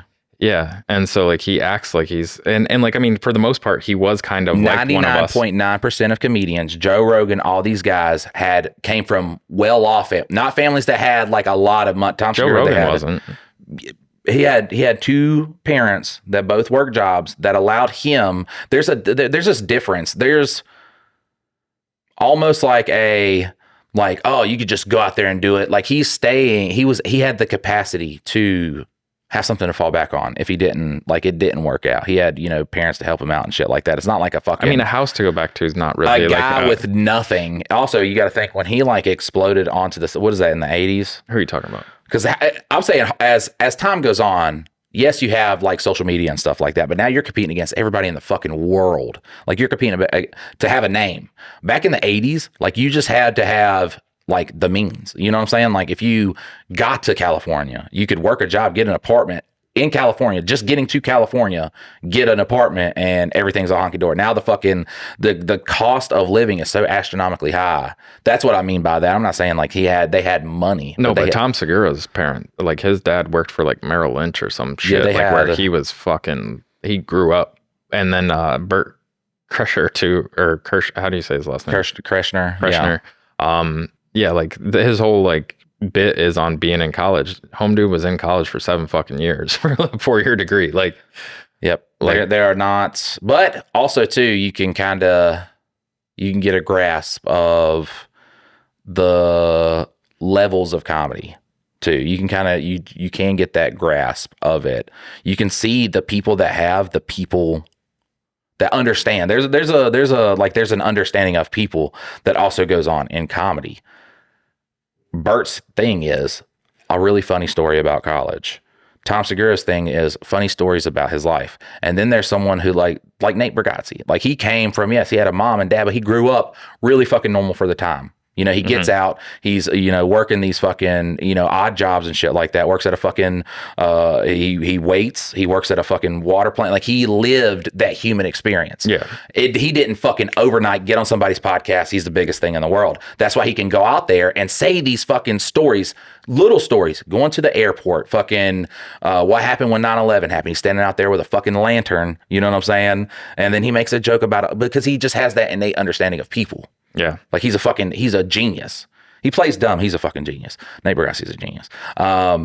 but he just has that understanding. And then it's like that understanding of our experience. Like I'm sure Tom, like if he's like, I wouldn't say I didn't hear he was rich. I was like, he was like, his dad was like a fucking bank manager or something like that. So he made like 150,000, some shit like, so upper middle class. I mean, that's fucking way up there back then. Back then too. Day. Yeah. Yeah. Like, so I think together my parents were probably making like 30 grand back in those days. So right. like, yeah, it's not.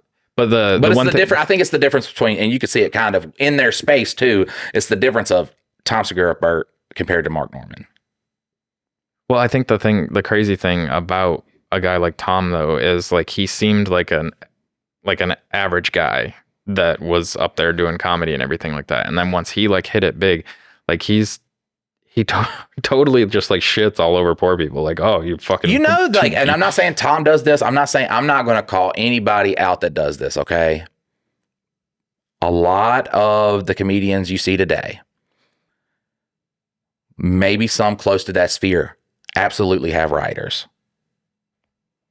Kevin Hart has writers for comedy. Like they have writers for comedy and shit. So it's not like it's just this big world of all these guys doing different things. There's definitely people who write different jokes for people now. And this is something that's always been, it's not anything that's new. Joe Rogan can talk about stealing jokes all day and a motherfucker will have a fucking writer for him. So, there's a bunch of ghostwriting that goes on in that world. That's not the same. That's not one and the same at all. Like, I mean, nobody says that you have to have this come out of your brain. It's, the being angry about the joke stealing is simply it's like taking somebody wrote this fucking awesome song, like Michael Jackson writes this awesome song, he's not big enough, and then you go out and you play it on tour and act like it's your own thing. Like that's the problem. It's not that you are telling they're also acting like this is their own thing, but if you pay for a writer to help you put something together, that is your own thing. You paid for the services to get. I don't fuck with ghostwriters. It's like the same thing with rap. I don't like, if you're rap and comedy, I don't want ghostwriters in my area. It depends on like the whole thing is you are that's my preference. People can enjoy that. It's fine. Yeah, and I'm going to give my preference, or not my preference, but like my opinion. The reason why I think it's okay is like you are the performer of it. Like, I mean, if you don't write your own song and you purchase a song from somebody, that is completely okay. I mean, Elvis Presley did not write a single song, and he was one of the biggest artists of all time.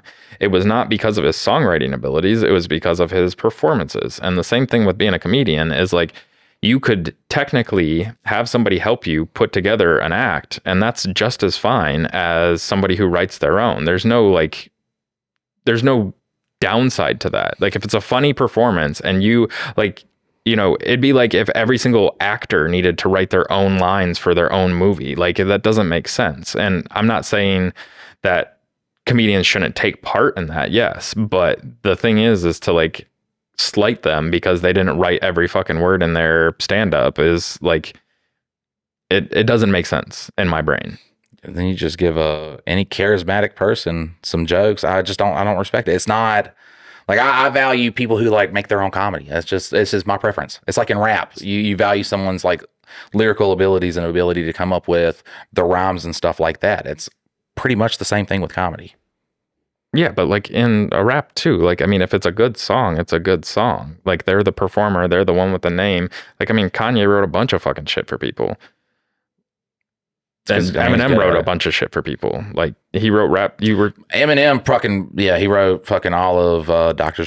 Dre's things from Chronic 2 and it was a great fucking album and it was performed fucking fantastically. I don't take any. But nobody's like fuck. Look, I don't know. When it comes to like accolades and shit like that, it's just to know that people wrote the majority of your shit. Yeah. I just don't, it just doesn't, but that's my opinion. But I mean, basically when you're doing a stand-up, you are acting. You're putting all the things together, reading the room, trying to keep people on the edge of their seat for this next punchline that's coming up. Like, I mean, it's more sort of the performance than the material that was written prior. Cause like two comedians could go out with the same exact material and one of them crush it and one of them fucking crickets. And it's more so that than it is just the material that you have. An actor and a performer, not a comedian. Sure. There's like I said, it's like just a difference of opinions. Yeah, I'm fine. You don't have to get upset. You're mad. We're both mad. I'm not mad We're at gonna all. fight. Look, guys, this is. No, I'm just kidding. All right. Yeah, we're gonna end it right here. This is a long ass fucking episode. No, I want to go for another hour. Fuck that. I'm not going for another hour. Listen, if you want us to go for 3 hours, then you go to patreon.com/MikeOrDillon. You sign up for it. We get, I don't know. Oh, I forgot to address that in the beginning of this. Yeah, if we make like a 100,000, if we make 100,000 Patreons, which would give us a measly, like what, $2 million? No, wait, no, that'd be $200,000. Yeah. That'd be fuck. God, Math it. Yeah, these Math it, subscriptions Mike. pay nothing. Dylan's about to get. Well, I'll just tell him real quick. So we're stopping the YouTube membership. Look, the YouTube membership, you're paying 70% of the money that you pay goes to YouTube. Yeah, I think on $5. Well, we've got, which actually, yeah, no, we've got like $115 worth of members right now, and we get $30 of that. So you guys are paying mostly YouTube, and you'll still get all the same stuff. It's just going to be over on Patreon or on Spotify. And that's half. Fuck you, YouTube. That's a crazy fucking cut. We don't want, that's $1 billion company. It's more than 70%. What a goofy ass cut for them to get. But yeah, I think this has been a great podcast episode. If you like, psychedelics. I just wish you didn't get mad at the end. And the army, I got so upset. But I was feeding off your energy. All right, guys, listen. We love you. We'll see you next time. Later.